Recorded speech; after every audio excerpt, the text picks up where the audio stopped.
Thank God it's Friday. Welcome to the program, everyone out there. This is Politics Spotlight. The former Minister of Education, Mrs. Obi Ezekwesili, recently condemned the impunity in the Nigeria's political landscape. The ex-minister was reacting to the rush at which politicians were purchasing the all-progressive presidential nomination form, lamented that politicians were unbothered by the rough in the country. Ms. Obi described the current situation in the country as a display of foolishness that deserves an urgent change. On this episode today, we're going to be assessing the pros and cons of the Nigerian political class profligacy. And on the show with me is Barrister Wale Ogunade. He is a constitutional lawyer, is also a human rights activist, and currently is the president Voters Awareness Initiative. I'm Olanrewaju. The show begins in a moment.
You're welcome back. This is Politics Spotlight, and like I said, in the studio with me today is Barrister Wale Ogunade, President Voters Awareness Initiative.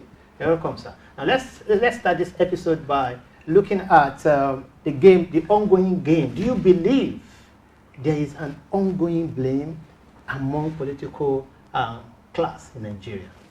Obviously, politics is a game, and it's played by those who have the heart, who have the liver, and of course, who have the strength. And finally, those who have the war chest. And war chest now means financial power. Nobody can be involved in politics and play it and seek political office. And that's why you see that they raise the stakes and make it 100 million naira to look as if it's just 10 naira for a worthless piece of paper that in the next 5 years you cannot count for it. Nobody will tell you. The file of the event that is going to happen in the next few weeks will now go to the dustbin or even to the shelf where dust will gather. That's where your 100 million naira will be in the next few weeks. But be that as it may, yes, politics is an interesting thing, and everybody will want to play and to try his luck because it's a game of luck. People who never believed they will get to political office eventually gets into it because of one way or the other, the way they played it. And that's why they are all jostling that, they will not take it for granted. And they are not going to leave the office exclusively to some persons that they want to take a shot at it. They may be lucky, but the principal thing is that every one of them is playing a game because they want to use it as a bargaining power, for them to get into juicy office when eventually this dust is settled. Whoever wins, obviously, will take into consideration those who purchased the form and those who lost. So that's just the whole thing. It is not in the interest of Nigeria. It is just for their own personal interest and aggrandizement. All right. So do you think, looking at it it's based on their own interests, should leaders like that be given the seat of the president to occupy? It's not about giving. Okay. It's about voting. Elections are nothing that you get on a platter of gold.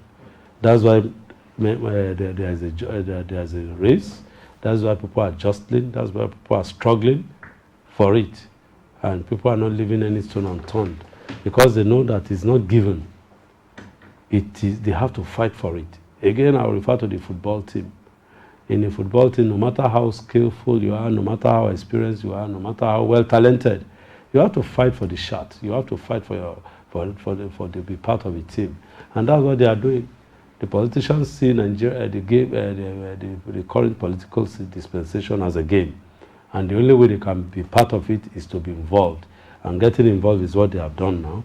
Obviously, when they don't take a form, they can't be part of those that, because very soon now they will be having meetings of contestants, they'll be having meetings upon meetings, and it is those who are involved that will be called there. They can't call you, they can't call me.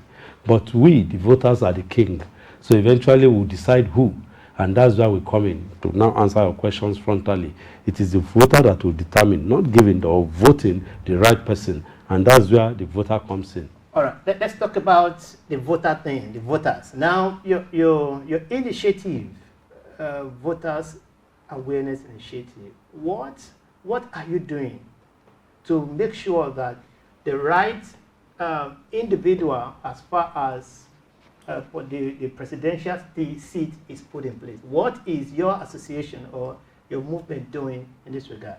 We're mobilizing, and one of the things is this: awareness, creating awareness, creating awareness, creating awareness, advocacy, advocacy, advocacy, engagement, engagement, engagement. All these are activities to relate to the people that indeed politics, as defined by the schoolboy, is government of the people, by the people, and for the people. So it is you, the people, that has this. It is you, the people, that are the major stakeholders. It is you, the people, that must determine who becomes your president, who becomes your member House of Representative, or member Senate, or member, or the governor. It is you, the people, that determines who governs you. It's not the era of sit-down look anymore. At least we started this electoral process, the democratic journey, in 1999, and this is not 2021. This is not 2011. This is not 2014. This is not 2019.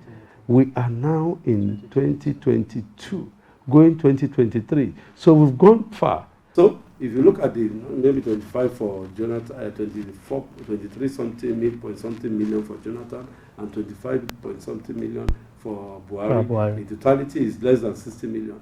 And we have a population of more than 120 million Nigerians. So you know that indeed there is still work to be done in the area of advocacy, in the area of awareness. All right. At this point, we'd like to let's divert a little bit to Voters Initiative movement.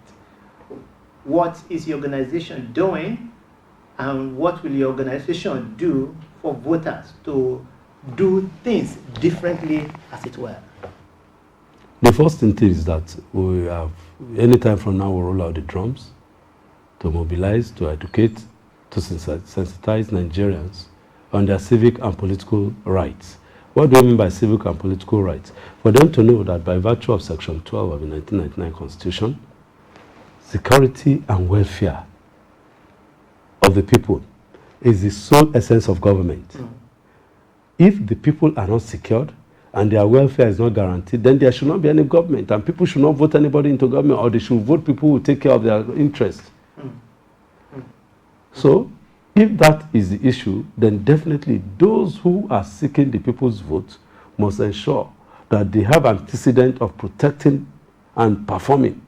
Not anybody who has no antecedent will say, I want to be the president, I want to be the governor, I want to be the senator, I want to be... Does that look like a threat? It's not a threat. They are coming to meet you that they should vote for them, and they will bring their products, what they want to sell to you. It's just like a marketer. You can't just buy anything in the market. You must be sure of the product you want to buy. And that's why you have fake products and you have originals. And to all intents and purposes, anybody who goes to the market, we all know that they are fake in the product, in the market in some cases. And that's why you hear marketers, particularly market women, saying that this is original, buy the original. You go to a spare part market, they will tell you, this is the original, this is fake.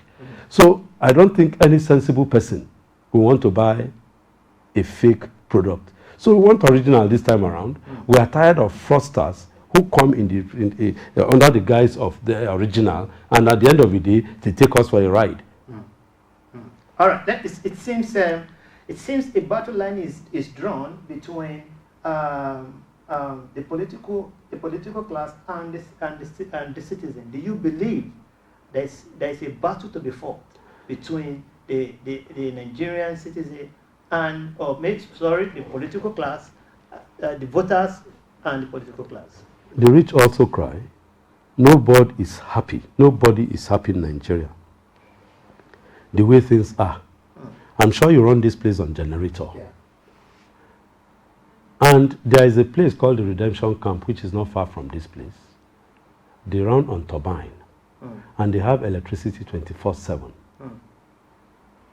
I've traveled around this world, and I know that power is number one thing, and which is doable and possible. Ever since I was a kid of 4 or 5 years, I've been hearing about the Mambila, being in the electricity power project that is done there. As I talk to you, close to 50 years, is still the comatose state in which it is. Ever since I've been a kid of 4 years, in the past 56 years or so, I've been hearing about Mambila. As we talk now, it has not been fixed. What's the big deal about it? It's not about rocket science. And we need people who can turn Nigeria around. If we leave Mambila and go to Ajaokuta, we are supposed to be riding Nigerian cars or having steel. For you to have a car industry or even develop industries in a country, you must have steel. Iron. The iron industry in Oshobo, that one is comatose. I remember there's a man called Patat Utomi, and I'm sure he's still alive. I wish this is a filming program, maybe we'll call to confirm. He was the deputy managing director of Volkswagen Nigeria Limited in 1979. And then they said they promised us within 5 years they will have a made in Nigerian car. As I'm talking to you now, more than 40 years ago, they still import cars into this country. There is no one, maybe thank God to Innocent, who has started. And that's how we are going. Indigenization. But that's another issue. The main issue is that what is government doing? Innocent is a private individual who took the risk, and here we are today. Government has failed in its responsibility. There is an agency called PRODA. I guess those one has even gone to sleep.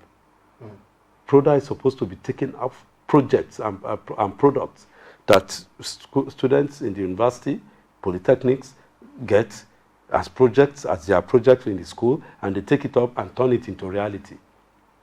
We don't hear anything. At us, once in a while, they will come with some fake shows, telling people that a product, and you don't see anything. What of medications?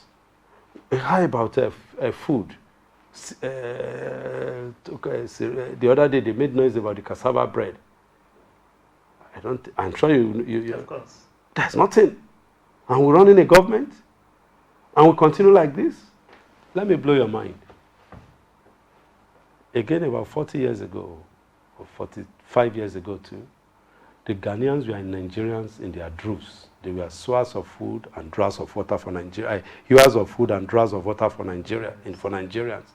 But they got it right politically. Now they have gone back to their country. And the shameful thing is that Nigerians now are going back to Ghana to make a living. Doing menial jobs there. As they call it, in religious circle, the power has changed as the tide has changed. Why? Because they got it right politically. So what is wrong with us, Nigeria, not getting it right politically? So don't you think, indeed, the battle line should be drawn? That no more. I've crisscrossed this country. I know the 774 local governments with the back of my hands. As I'm talking to you now, there's a local government town called Saminaka in Kaduna. Is a ghost town because of activities of bandits. So also somewhere like Ajere, somewhere like where is it now? Somewhere in Zamfara State, Funtua too. Is this somewhere in where do I look at now? Zong in Adamawa State. These are places that are ravaged by activities of bandits and Boko Haram. Is it difficult to tame them? Is it difficult to give us security in this country, which the Constitution has guaranteed, which they swore by their oath of allegiance to give? And you say people should keep quiet? They should not draw a bottle line and look at those that take them to El Dorado? And this is not about mountain. It's not about somebody coming with high-sounding talk. It's not about people giving us motivational talk. We are tired of motivational speakers. If anybody who comes talking in motivational should be discarded because he has nothing to offer. Here we are, a country that is blessed. If you have been to Jos, you understand what I'm talking about. The environment is just is enough for us to turn it around and turn it into a tourist attraction in this country, forgetting oil.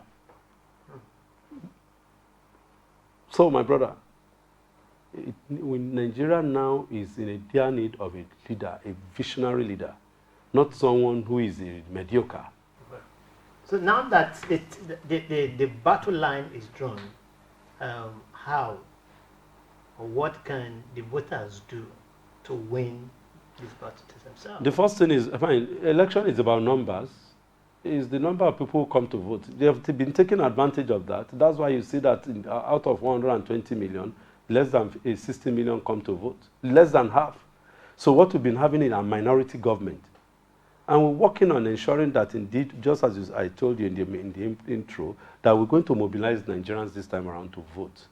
And the way to do it is that we encourage people to go collect their PVCs. And we're going to work with INEC, engage INEC not to close the window, because many people have not collected their PVCs, because that's the passport to voting. So we're going to encourage people to come out and collect more, to be involved, to get their PVCs, and we'll encourage INEC to make the process to be simple and less cumbersome, so that people will access their PVCs. Once you have their PVCs, we have passed the first stage. Then the next stage is to now guarantee people, encouraging them to come and vote. All right, thank you so much. Let's go back to the reckless spending of political class in Nigeria. Do you think, because there is, in the country today, we have a number of people who are saying that those who have obtained the form, they've committed one or two wrongs. Do you believe that those who have collected the presidential form, they've committed any wrong? Do you believe? What's your take on? They've not committed any wrong. It's their right to contest, to seek elective office. It's their right to pursue their political ambition. It's their right. It's the right of everybody to go for the advancement of his life, betterment of his life, as we get a better life, as we normally say, the cliche. There is nothing wrong in that. The only thing that is wrong, and the only person that I will say yes, it's wrong for, is Emefiele. And I hope that he drops and he buries that ambition. Even if he can't, because what we have is that he have a load of lawsuits on his hand. How about Minister of Labour? How about Minister of all those ones. the Attorney General of the Federation? No, it's their right. It's their right. They have already told them. The law is that the Act. No, they were going to resign. Anyone who does not resign then definitely does not have a political ambition. It's as clear as that. So why is Emefiele's case different from theirs? Of course, they are all political appointees. Don't mix it up. All right. Emefiele is a civil servant by virtue of his appointment. Okay. The others are political appointees. The office of the governor of a central bank is appointed as a civil servant. He's designated as a civil servant. He's not a politician. No doubt he's appointed. He's just like the permanent secretary. The office of the permanent secretary is appointed, but he's a civil servant. It's the governor or the president that appoints the permanent secretary. The same way the governor of the central bank and such other bodies. We call them ministries, agencies, and departments. And for you to know, you will see that Emefiele is under the Minister of Finance. The central bank is under the Ministry of Finance. Right. So, to that extent, Emefiele is a civil servant who ought not to have joined a political party, because a civil servant should not be partisan. And what he has done is criminal, because the civil service rule forbids anybody who is holding a sensitive office like that, even civil service generally. A civil servant is not allowed to be a member of a political party. So him telling us that he has been a member of APC more than 2 years ago, it's only in Nigeria that this nonsense will be allowed. In other climes, he will even step down, and that's why we are working on it. Anytime from now, you begin to see a rush of lawsuits and advocacy in that regard. All right, very soon you are going to see a number of lawsuits in the public. We're going to go on a short break now, and when we come back, we'll continue from there.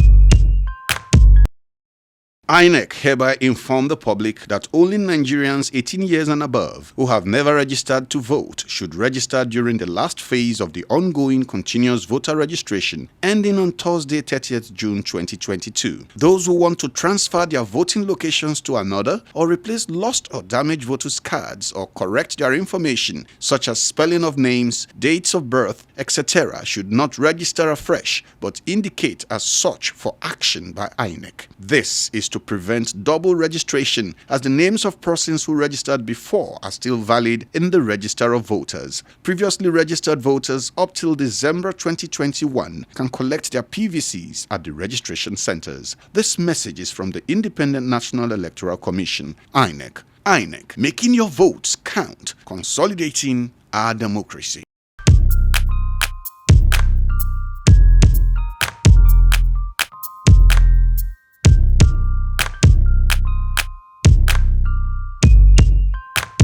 Welcome back. This is Politics Spotlight, and I have with me been exchanging the conversation Barrister Wale Ogunade. Before we go on the break, we're talking about the case of the central bank governor.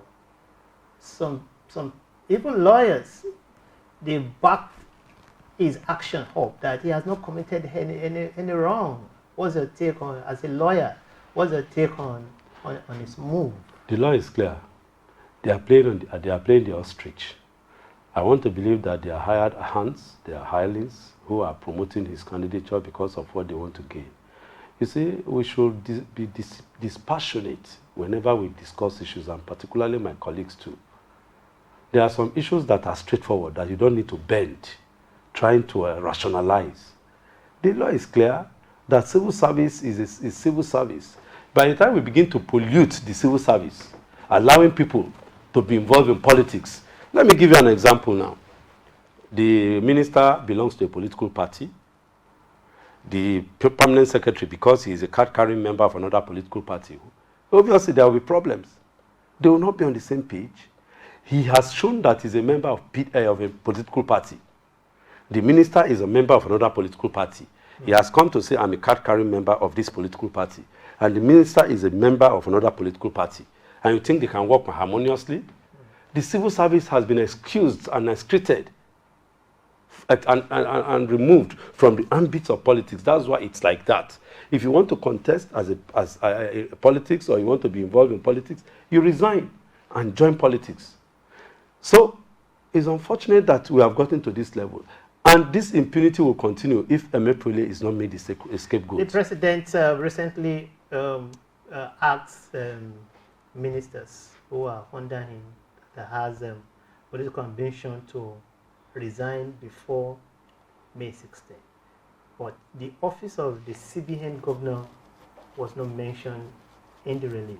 What is your take? Is Emefiele being shielded, or is being given certain preferences? When we get there, we'll know. If they are shielded, the law does not shield him. You know, there is nothing government cannot try. And we have passed that. We have passed that. Since the day of Fela Adekunle Apokuti and the Federal Republic, the principle of the Pope does not commit wrong has been established. We call it the principle of papal infallibility, that government does not commit wrong. The law is sacrosanct, it's clear. If Buhari makes any takes any steps that is legal, is against the constitution, we'll go challenge that steps in court. So if they like, let them present and make way for him, create all the avenues for him. Everybody knows that Emefiele is a civil servant. And except they want to go cancel the law that says that all officers in the central bank are not civil servants. Then maybe, but then there will be a tall order. But then they will meet us there. So if they decide to see some set of people as sacred and some people as ordinary, then we'll go. When we get there, we'll cross. When we get to the bridge, we'll cross. So it's not the issue of maybe Emefiele is not being touched or not. If they like, then touch him. If they like, they don't touch him. He's coming to meet us. Don't forget, we said we're going to mobilize. We don't want people who have who has some skeleton or who have some baggage to occupy office. You know that you have political ambition. You leave the office. And I really want to appreciate governors like people like Abiodun Otom, and some other, and maybe Edo State governor, who gave directives to his aides that any one of you who is interested will vacate office. And they have some done that, and those who did not, then definitely it means that they will go together. Not that you now want to stay and be a two-legged man, or as they call it in music phase, a music palace, a two-faced person. No. You must be. And the Bible tells me, if you want to be hot, be hot. If you want to be cold, be cold. You can't be hot and cold.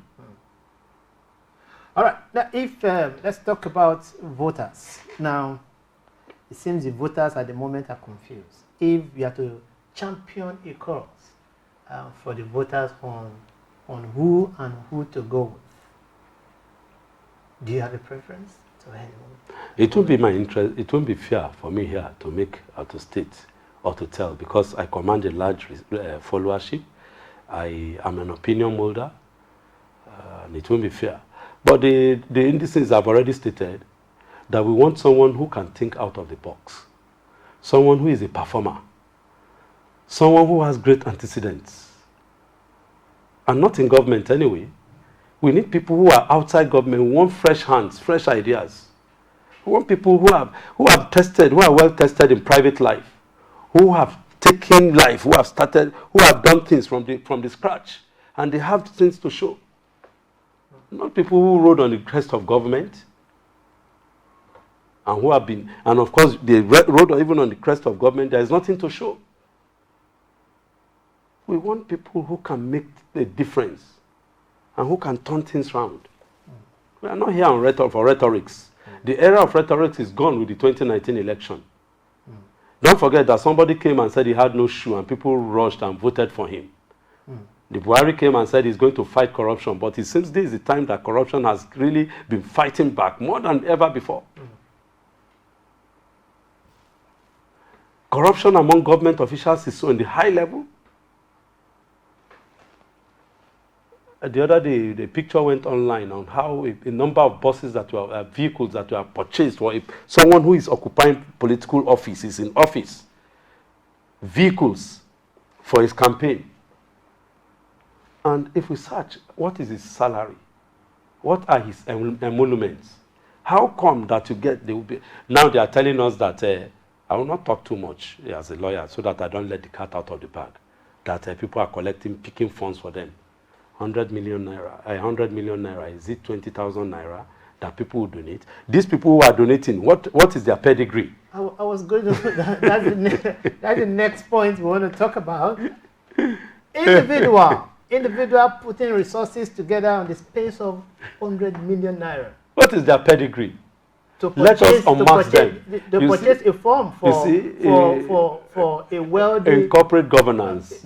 What is your take on individual coming together, on individual whom you see that this set of people they are struggling, and they came together and they paint it that they produce or they purchase, so they produce an amount of money to purchase 100 billion naira form, do you think there is a silent or hidden game in that area? It's not an issue of hidden game, and I'm not going to open up on that. All right. That's one of our strategy. We'll get to the root of this. It's a simple thing. For information, there are some of us who know all these things, and by the time we begin to open them up, we'll see the shenanigan and the dance of macabre that is going on. 100 million is no joke. So for people to be raising it up and not turn it into something that is and it's possible that some of your members are among these individuals that serve as volunteers who purchase funds for this politician. Obviously, they may be, because just as I said, my group belongs to all voters. So we are. You are also in support of this game. Which game is this? Game in terms of people coming together to say they want to purchase funds. I'm not in support of it. I've already told you my view. It's just a laughable thing. It smacks on seriousness. It's just an attempt to steal the public treasury, because what they are doing now, just as you say, game, is to angle themselves that we purchase funds for you, or we are involved in the purchase of all the funds. So they will now use it as a bargaining power to go around to ensuring that they get their own share of the cookie or the pie. But then, just as I said, I'm not going to let the cat out of the bag.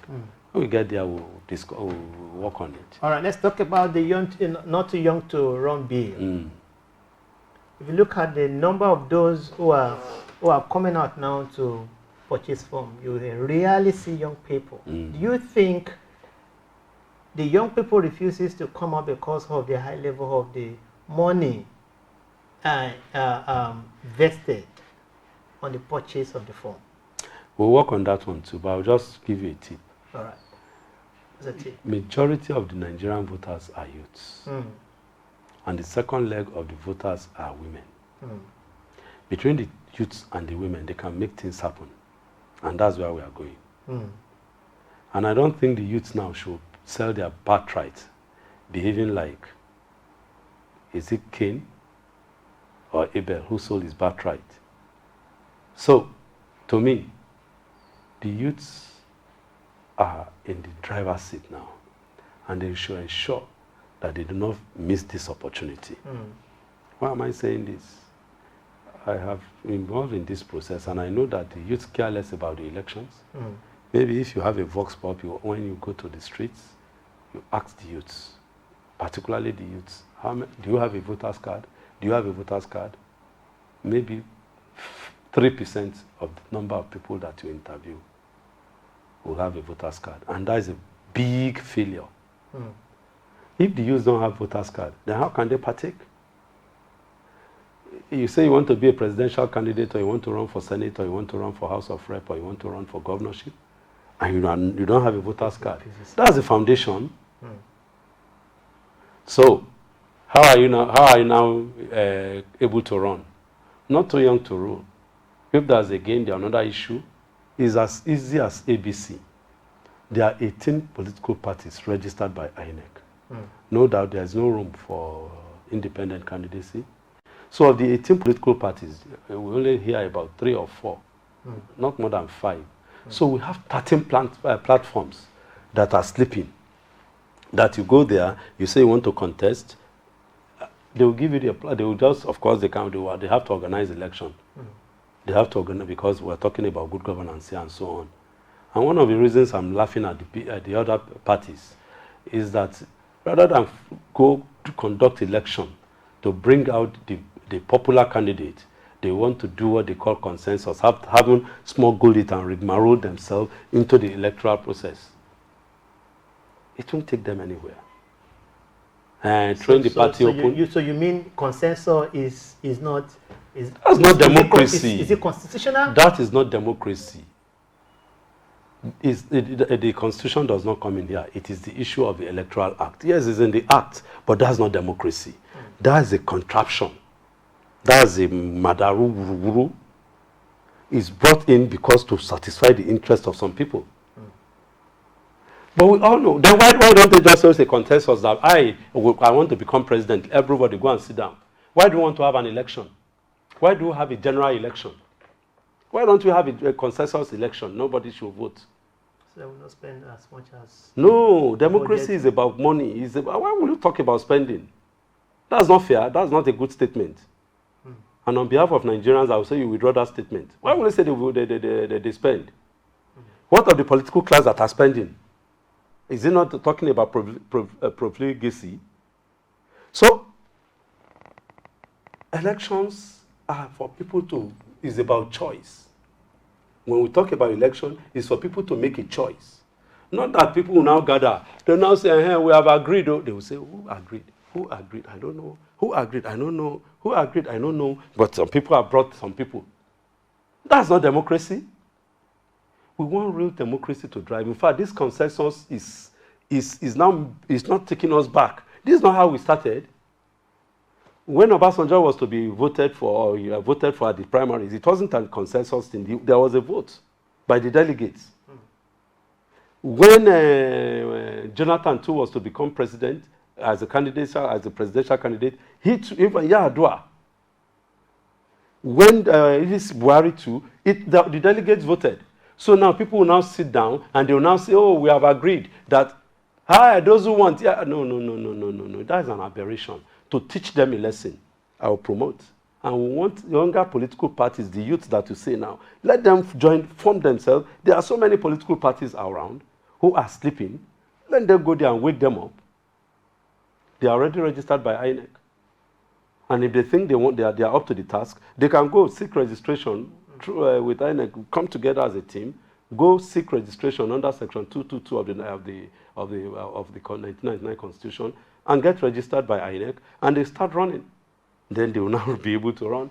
Now, when they run, definitely they will mobilize. For your information, politics is not the issue of their Facebook, social media. Votes are not garnered on social media. They have to go to the grassroots. That's where the votes are. All right, let me lie on that background that youth or young people should go and form, if they don't find a space in the current political parties, they can go and form their own party. Can you, at this point, help to put things straight on what and what? Because there were, I think, during 2015 election, there are certain individuals that INEC, they presented that they want to form a political party, and INEC rejected the application. I've also seen an individual who I was at a conference, and they were calling, that was in the run-up of 2015, they were calling those who had obtained form for presidential form. And a single person,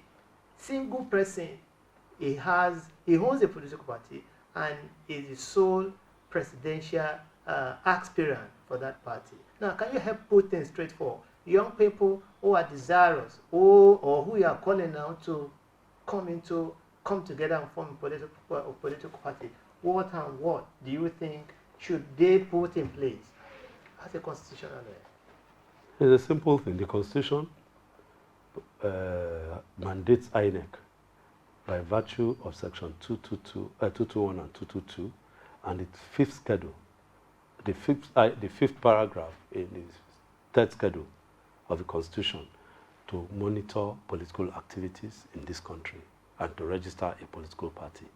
And there are conditions there.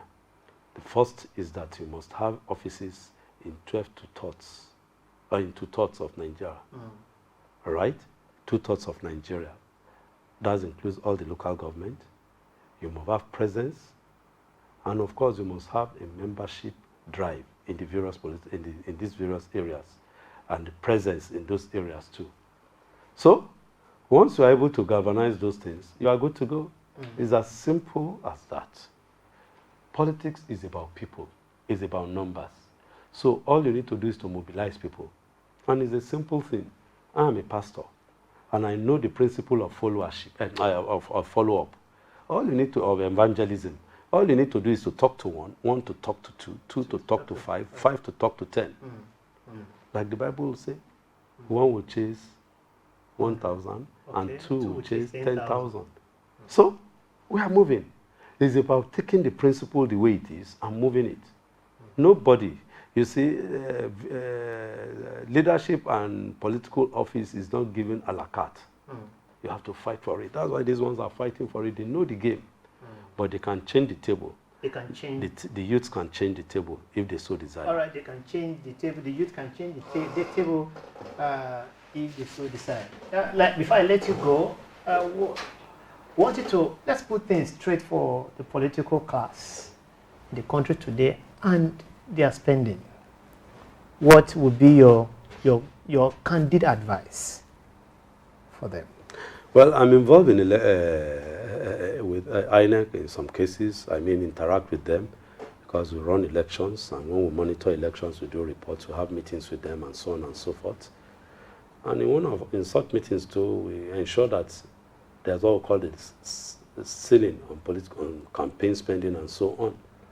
But again, in government, the governor and the president are, to all intents and purposes, the lord of the manor. And that's why you see that it's a do and die politics as promoted by Obasanjo.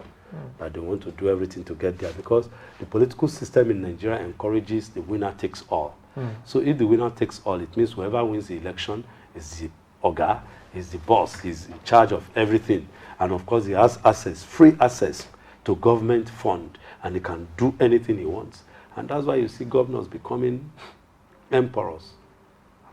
Build, buy, commission, do anything, because the money is there, the funds is there. But again, we're going to begin to work on the issue of the Freedom of Information Bill to ensuring that accountability takes its root. Some group of people came up, because we have thematic areas. My own thematic area is about advocacy for good governance. Some people were about monitoring how government money is spent. I've not been hearing much about them. Again, they ran into some controversy. And of course, that one has not been coming up. But I hope that some other groups will come up and wake up to begin to look, beam searchlight into the way government's money are spent, projects that are not executed. See, billions of naira amount for a project, and at the end of the year, the project is not even put on table at all. And the money disappears from the treasury. So all those things of us are things that we will have to stop. But the fundamental thing, my brother, is that for all the whole essence of this discussion is that those who want to seek your vote must be those people who have the fear of God. Because it's the fear of God that is the beginning of wisdom. And of course, that wisdom will guide them right. And they will think about heaven, not hell. Thank you so much for joining us today. We're so blessed that you join us today. And I know that our viewers at home too, they've gotten one or two things. So on this episode, let me thank you for watching. And of course, it's been a good time with Barrister Wale Ogunade, a constitutional lawyer and President Voters Awareness Initiative. Many thanks for joining us, sir. To God be the and glory. Thank you, viewers at home, for joining us on this episode of Politics Spotlight. Until I come your way next time, be still.